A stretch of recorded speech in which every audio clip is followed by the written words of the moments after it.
Hello everyone! SmurfyDan here, and welcome to another installment of my Puppet Storytime videos!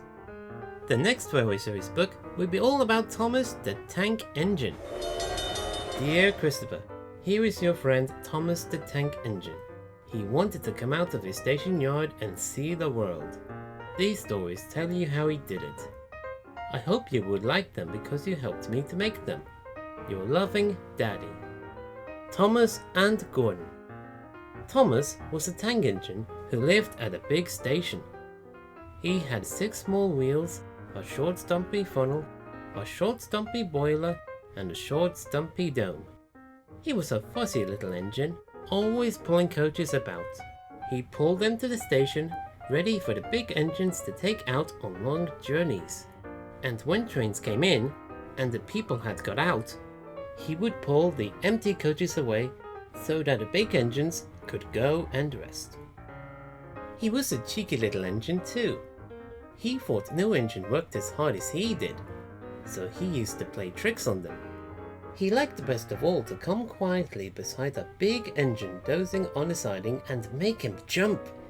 Peep, peep, peep, beep, beep. Wake up, lazy bones, he would whistle. Why don't you work hard like me? Then he would laugh rudely and run away to find some more coaches. One day, Gordon was on the siding. He was very tired. The big express he always pulled had been late, and he had to run as fast as he could to make up for lost time. He was just going to sleep when Thomas came up in his cheeky way. Wake up, lazy bones, he whistled. Do some hard work for a change. You can't catch me. And off he ran laughing. Instead of going to sleep again, Gordon thought how he could pay Thomas out. One morning, Thomas wouldn't wake up. His driver and fireman couldn't make him start. His fire went out and there was not enough steam. It was nearly time for the express. The people were waiting, but the coaches weren't ready. At last, Thomas started. Oh dear, he yawned.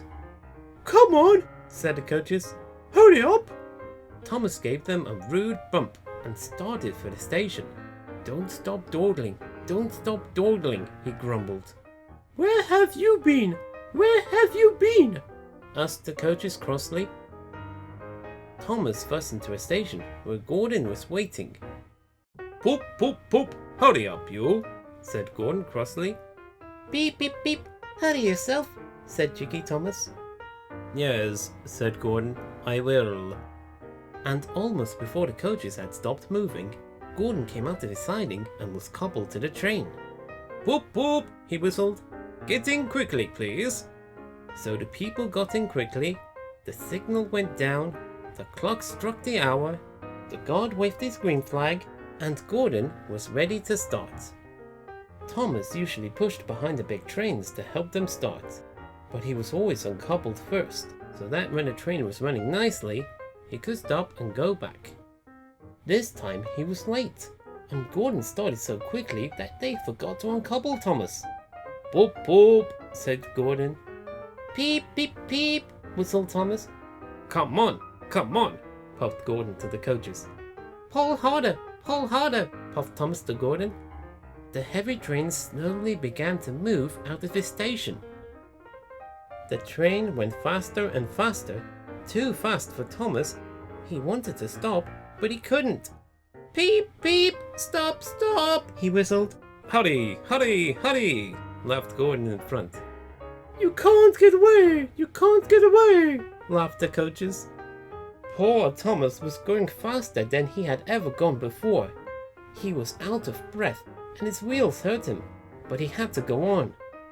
I shall never be the same again, he thought sadly. My wheels will be quite worn out. At last they stopped at a station.